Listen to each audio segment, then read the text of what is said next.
এক একে দুই, 4 গুণে 40। আচ্ছা, ওরে বাবা, আর মাত্র 40 দিন বাকি। আর 40 দিন পরই গ্রামে ভয়ঙ্কর বৃষ্টি আসবে। তারপর নদী ফুলে ফেঁপে বন্যায় সব ভেসে যাবে। আরে বাবা রে!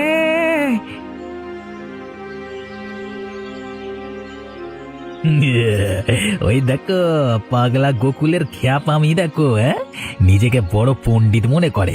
ওখানে গাছের নিচে বসে বসে দেখো অঙ্ক করছে। কি রে পাগলা গোকুল, তোর অঙ্ক কি বলছে শুনি? এত হাত গুনে মাথা চুলকে কি বার করছিস?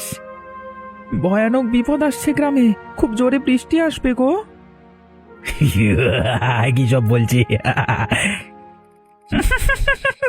কিসব বলছি রে বাবা? তুই কি শহরের বড় বড় পড়াশোনা জানা লোকেদেরও হারিয়ে দিবি নাকি রে তোর এই অঙ্কের মাধ্যমে? দেখো না, এমন ভান করছে যেন জগতের রহস্য আবিষ্কার করেছে নিচে। আমার বোর হাসছে। তা কি বিপদ আসবে রে? আরে ছাড় তো, পাগলের কথা শুনে কোনো লাভ আছে? তোমরা বুঝতে পারছো না গো, আমাকে বিশ্বাস করো তোমরা। এ গ্রামে ভয়ানক বন্যা হবে, আকাশ ফুঁড়ে বৃষ্টি আসবে। তোমরা তোমরা এখন থেকে যদি কোনো প্রস্তুতি না নাও, তাহলে কিন্তু সব জলে ভেসে যাবে। শুনেছিলাম বেটা, তুই নাকি একবার খুব করে কচু খেয়ে পাগল হয়ে গেছিলিস। হ্যাঁ, ওই জন্যই তো মাথায় কচু পোড়ার মতো বুদ্ধি। চলো চলো, বেটাকে আনন্দ করে নিজের মনের সুখে অঙ্ক করতে দাও, আমরা নিজেদের কাজে যাই। হ্যাঁ হ্যাঁ, এখানে দাঁড়িয়ে দাঁড়িয়ে আমাদের ছেলে খেলা করবার সময় নেই। ওসব বাজে কথা ছাড়ো। ওরা মরুক গে যাক, তাতে আমার কি? এই যা কচু পাতা নিয়ে এসে জড়ো করেছি, তাতে এবারে আমার ব্যবস্থাটা অন্তত উদ্ধার হয়ে যাবে। তারপর যার বিপদে পড়ে আসবার ইচ্ছে হয় আসবে। এই কচু পাতা আর বাঁশ দিয়ে জুড়ে একটা বড় ভেলা বানাবো, তারপর আর কোনো সমস্যাই থাকবে না। ওই দেখ, পাগলাটা আবার কি করছে রে? তাই তো, চলো তো দেখি। আরে ও গোকুল, কি করছিস ভাই? ভেলা বানাচ্ছি গো, ভেলা। এই ভেলা জলে ভাসবে, এর উপরে বানাবো কচু পাতার ঘর। আমি তো বাঁচবো, সেই সাথে গ্রামের লোকেরাও বাঁচবে বন্যার থেকে। তোর মানে তুই বিশ্বাস করে ফেলেছিস যে বন্যাটা সত্যি সত্যি হবে? এই গাধা! আরে তুইও না নন্দু ভাই, ওর কথায় তাল মেলাচ্ছিস। ও নিজের কথা বিশ্বাস করবে না তো কি আমাদের কথা বিশ্বাস করবে? ওর মাথা ঠিক নেই। একটা পাগলের কথা শুনে আমরা চলবো নাকি? হ্যাঁ হ্যাঁ, তোমরা নিজেদের মতো করে চলো, তারপর যখন বিপদ আসবে তখন বুঝতে পারবে মজা। আচ্ছা আচ্ছা, তুই তোর মজা নিয়ে এই কচু পাতার ঘর বানা, আমরা চললাম। হ্যাঁ হ্যাঁ ভাই, পাগলা গোকুল, তোর ভেলা হয়ে গেলে আমাদের একটু দিস। হ্যাঁ, আমরা চড়ে দেখবো।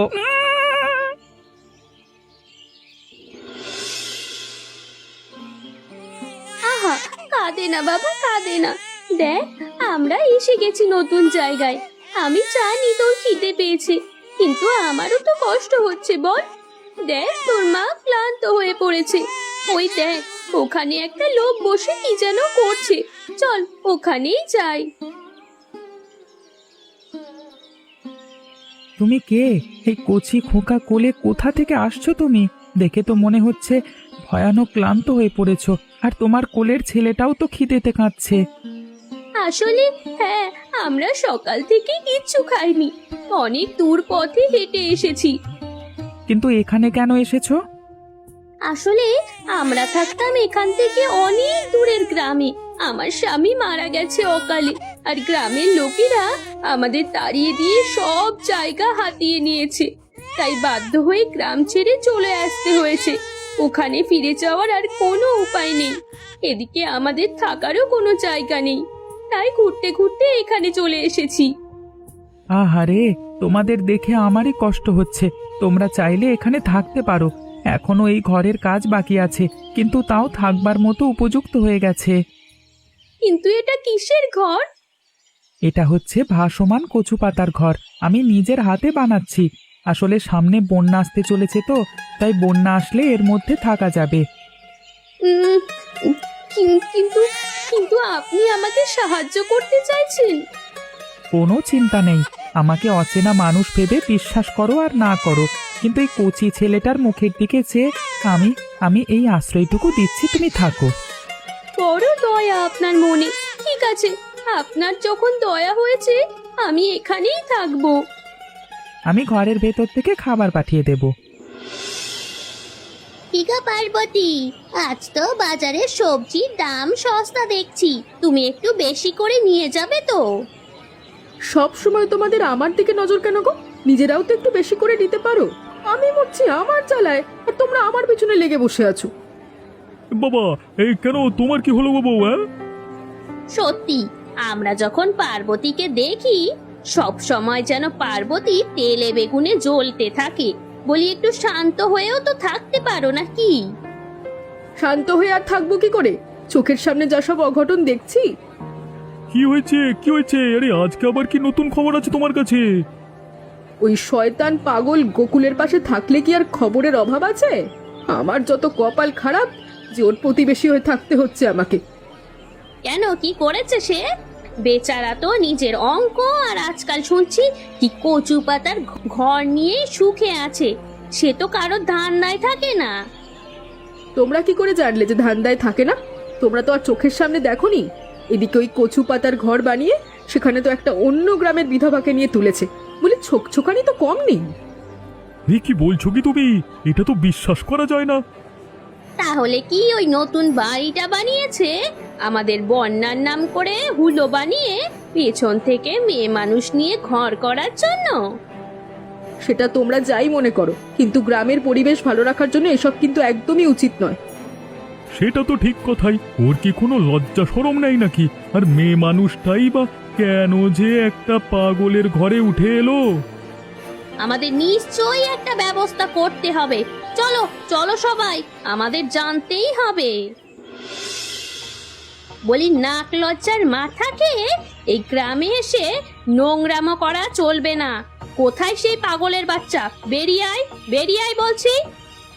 হ্যাঁ হ্যাঁ, এই তো কচু পাতার ঘরের ভিতর মেয়ে মানুষটা আছে। কথা কানে যাচ্ছে না নাকি? ওই বিধবা মেয়ে ছেলে,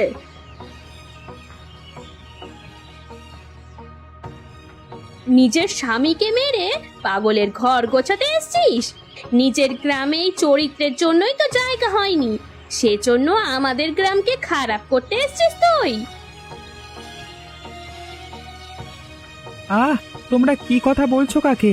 ও একজন অসহায় মেয়ে, অন্য গ্রাম থেকে এসে এখানে রাস্তায় ঘুরে ঘুরে কষ্ট পাচ্ছিল ওই ওই ওই কচি খোকাটাকে নিয়ে। তাই ওই বাচ্চাটাকে বাঁচানোর জন্যই আমি এখানে থাকতে দিয়েছি। আমি তো কোনো ভুল করিনি। ঠিক ভুল কি বোঝো তুমি, পাগল মানুষ? আর তোর লজ্জা নেই রে মেয়ে ছেলে? তুই এই পাগলটার সাথে ঘর করতে এসেছিস? তোমরা এরকম করে কথা বলো না গো। আমি কারোর সাথে ঘর করতে আসিনি।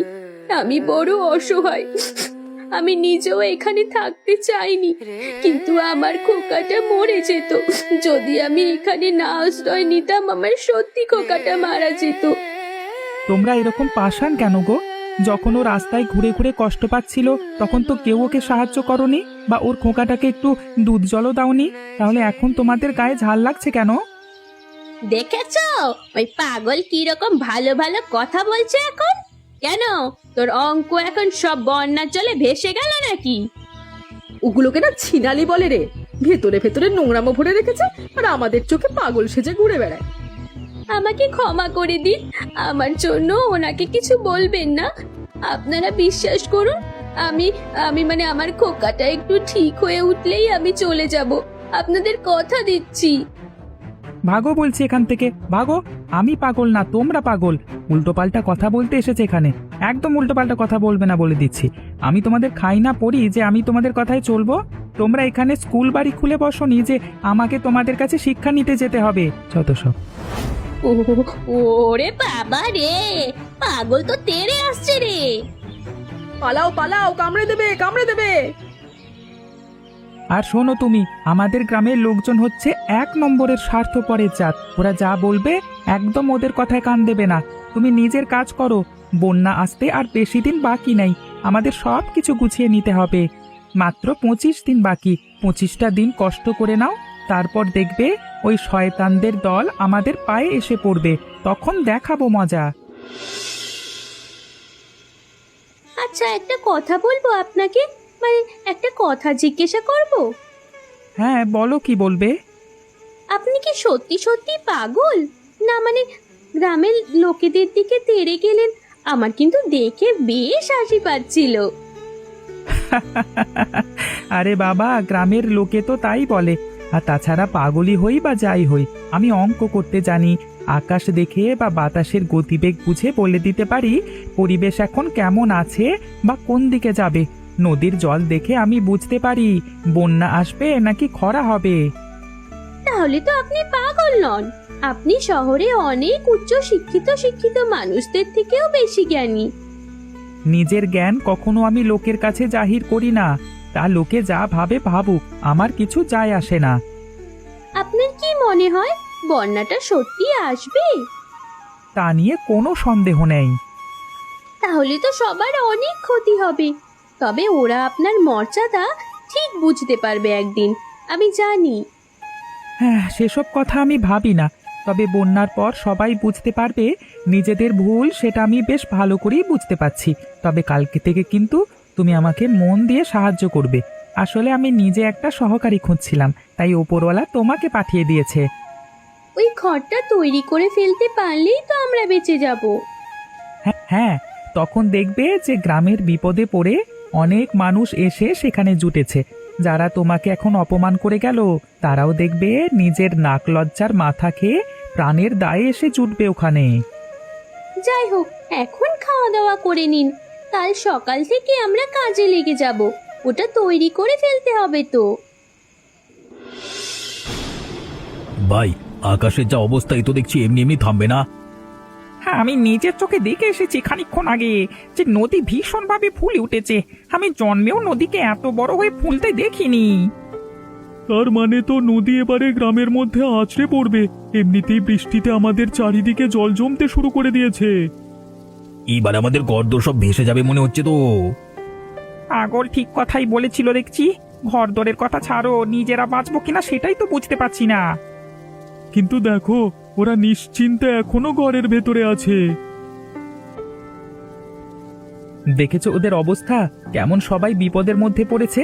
আমি বলেছিলাম বন্যা আসবে, তখন কেউ আমার কথা শুনলো না। সন্ধ্যার মধ্যে নদীর জল গ্রামে পৌঁছে যাবে, তখন গ্রাম ডুবে যাবে। তাই এখন আর আমাদের বেশি ভাবনা চিন্তা করবার সময় নেই। তাড়াতাড়ি করে ভেলা জলে ভাসাও। চলো চলো, আমি ধরছি। ওদিকে দেখেছো লোকজনের অবস্থা? পুরো গ্রামটা যে ডুবে গেছে। আমি তখনই সবাইকে সতর্ক করেছিলাম, যদি আমার কথা শুনে সবাই সাবধান হতো তাহলে এই দিনটা দেখতে হতো না। ওই দেখো, ওখানে সবাই মানুষগুলো কেমন কষ্ট করে হাবুডুবু খাচ্ছে। মনে হচ্ছে ওদের ঘর দুয়ার সব ভেসে গেছে। শুধু ওদের কেন, গ্রামের আর কারোর কোনো কিছুই বেঁচে নেই।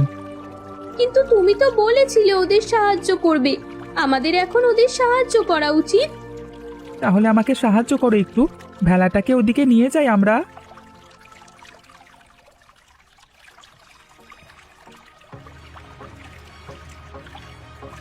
বাঁচাও গোকুলদা, আমরা এখানে ডুবে যাচ্ছি, আমাদের ক্ষমা করে দাও।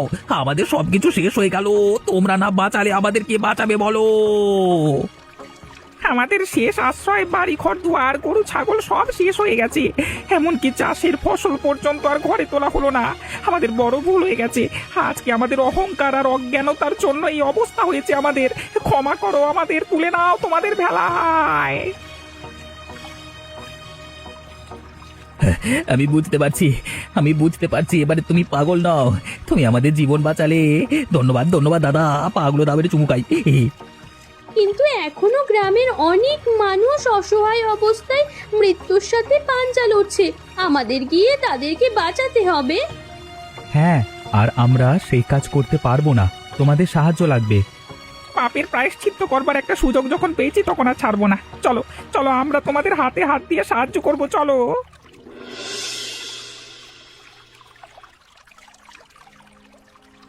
বাঁচাও, আমাদের সর্বস্ব শেষ হয়ে গেছে, বাঁচাও। এ ছেলে পুলেটি আমরা মরে যাচ্ছি। এ কত লোক ভেসে কোথায় চলে গেছে তার কোনো ঠিক ঠিকানা নেই। আমাদের ক্ষমা করে দাও ভাই, এ যাত্রায় আমাদের প্রাণে বাঁচাও ভাই। আমরা আর কোনোদিন কিছু চাইবো না তোমার কাছে ভাই। তোমরা এই দড়িটা ভালো করে ধরো, আমরা এই দিক থেকে এই দড়িটা এখানে ধরে রেখেছি। তারপর সবাই উঠে আসো ধীরে ধীরে, চিন্তা করো না, সবাই বেঁচে যাবে, এসো না। কাকা কাকা আমরা বড় ভুল করেছি। এখন সেই ভুলের মাসুল দিচ্ছি আমরা। আমরা নিজেরা ক্ষমা চেয়ে নিয়েছি, তোমরাও ক্ষমা চেয়ে নাও। আর কেউ কোথাও আছে যাদের উদ্ধার করা বাকি? উফ, বড্ড বেঁচে গেলাম আজকে এই মানুষটার জন্য। আর যদি তুমি না থাকতে ভাই আজকে, তাহলে এই ছেলে বুড়ো বাচ্চাগুলোকে নিয়ে আমরা বেঘরে মারা যেতাম, নদীর জলে ডুবে মরে ভাই। আরে এতদিন ছেলেটাকে আমরা সবাই পাগল বলতাম, আসলে ওর মাথায় যা বুদ্ধি আছে আমাদের কারোর মাথায় সে বুদ্ধি নেই, আর সেই জন্যই ওর বুদ্ধিকে আমরা পাগলামি মনে করেছিলাম। আর কে কোথায় ভেসে গেছে আমরা জানি না, তবে আমরা সবাই এক জায়গাতেই ছিলাম। বেশ, ঠিক আছে, তাও আমরা খুঁজতে খুঁজতে যাব। আর এখন যতদিন না বৃষ্টি থামছে আমরা এ ভেলাতেই মিলেমিশে একসাথে থাকবো। এখানে তো দেখছি তুমি রান্নার সব ব্যবস্থাও করে রেখেছো। হ্যাঁ, এটার নাম হচ্ছে বন্যায় ভেসে আসা কচু পাতার ঘর। 40 দিন আগে থেকে এই ঘরের প্রস্তুতি নেওয়া হয়েছে, যাতে এখানে সবাই আশ্রয় নিতে পারে এবং তাদের কোনো সমস্যা না হয়। এখানে থেকে আমরা সবাই একসাথে মিলেমিশে থাকবার শিক্ষা পাবো। আমরা সবাই একসাথে এখানে ভোজ রান্না করে খাবো, চিন্তার কিচ্ছু নেই। আমি এতদিনে বুঝতে পারলাম যে টাকা পয়সা সম্পত্তি এক জায়গা করে কোনো কাজই আসে না, যদি না সেটা বিপদের দিনে সাহায্য করে। আমি সারা জীবন টাকা পয়সা জমিয়ে বড় বাড়ি করেছি, কিন্তু সেই বাড়ি আজকে জলের তলায় চলে গেছে। আর এই সামান্য কচু পাতার ঘর আজকে জীবন বাঁচালো আমাদের সবার বিপদের দিনে। এখন মনে হচ্ছে এটাই সব থেকে বড় সম্পদ, তাই আমাদের মধ্যে সব থেকে বড় লোক আমি নয় গোকুল। ঠিক আছে, ঠিক আছে, চলো আমরা হাত লাগিয়ে কাজ করা শুরু করি। এত লোক এসে গেছে, সবার খিদে পেয়েছে, চলো আমরা রান্না করবার ব্যবস্থা করি। উফ, 2 দিন কেটে গেল, ভাবা যায় এমন বিপদের মধ্যে আমরা কোনো দিন পড়িনি। গোকুলকে যতই ধন্যবাদ দিচ্ছে ততই কম মনে হচ্ছে। আচ্ছা, তোমাদের মধ্যে পার্বতী বৌদিকে তো দেখলাম না। তাকে আমরা বাঁচাতে পারলাম না, সে আমাদের চোখের সামনে নদীর জলে ভেসে গেছে। ও আমাদের নামে অনেক খারাপ খারাপ কথা বলেছিল। আর হয়তো সেই জন্যই পাপের শাস্তি পেয়েছে সব থেকে ভয়ানক ভাবে। আমাদের মধ্যে তোমাদের নামে কলঙ্ক তো ওই মহিলাটি রটিয়েছিল। যাই হোক, আমরা যে বেঁচে গেছি এটাই শান্তি। তার থেকেও বড় কথা, এতদিন পরে আমরা একটা শুকনো জায়গা পেয়েছি। তবে এখন মনে হচ্ছে বৃষ্টিটা থেমে যাবে, বৃষ্টিটা ক্ষমার দিকে যাচ্ছে মনে হচ্ছে। বলো তুমি কি গোকুল? হ্যাঁ, এখন থেকে গ্রামের যা সিদ্ধান্ত নেওয়া হবে সব ওকে জিজ্ঞেস করিয়ে নেওয়া হবে। আমাদের আর কোনো বোধ বুদ্ধি নেই ভাই, গ্রামের সিদ্ধান্ত নিতে আমরা পারবো না ভাই, সেটা আমরা পরিষ্কার বুঝতে পেরে গেছি এই ঘটনার মাধ্যমে। এখনো বেশ কিছুদিন বৃষ্টি চলবে, তাই আমাদের সবাইকে একটু সামলে থাকতে হবে। তবে চিন্তা নেই, এখনো যা খাবার আমাদের কাছে আছে এ কয়েকদিন চলে যাবে। তবে কদিন থাকবার জন্য আমাদের এখানে একটা অস্থায়ী ঘর বানানো দরকার। তার জন্য ভেলার উপর থেকে আমাদের এই কচু পাতার ঘরটাকে নামিয়ে আনলেই হবে। সবাই মিলে ধরো। হ্যাঁ, এটাই হবে আমাদের বর্ষার আস্তানা। এখন থেকে আমরা প্রতি বছর বর্ষার আগে এরকম ভেলা বানিয়ে রাখবো। আর সেই দায়িত্বটা গোকুলকেই দেওয়া হলো। ঠিক আছে, চলো এখন সবাই মিলে হাতে হাত লাগিয়ে ভেলাটার উপর থেকে কচু পাতার ঘর নামিয়ে আনি, কারণ ওর মধ্যেই তো থাকতে হবে যতদিন না বৃষ্টি থামছে ততদিন। এসো এসো, সবাই এসে কাজে হাত লাগাও।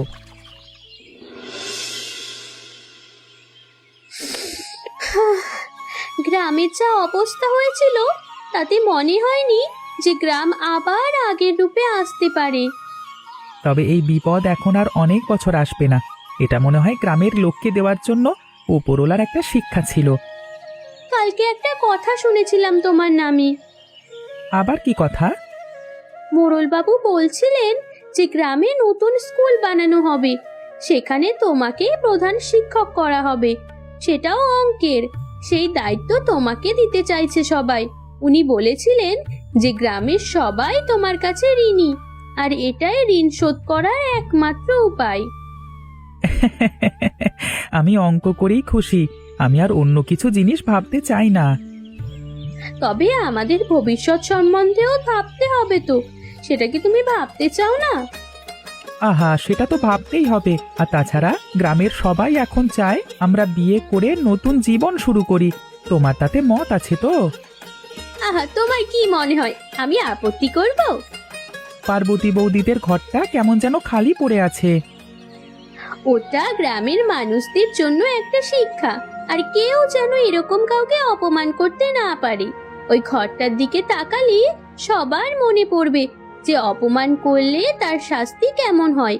অসহায় কারোর নামে কলঙ্ক রটাতে গেলে আসলে নিজেকেই আগে ক্ষতিগ্রস্ত হতে হয়, এটা তারই প্রমাণ। আচ্ছা ঠিক আছে, চলো ওদিকটা একটু বেরিয়ে আসি।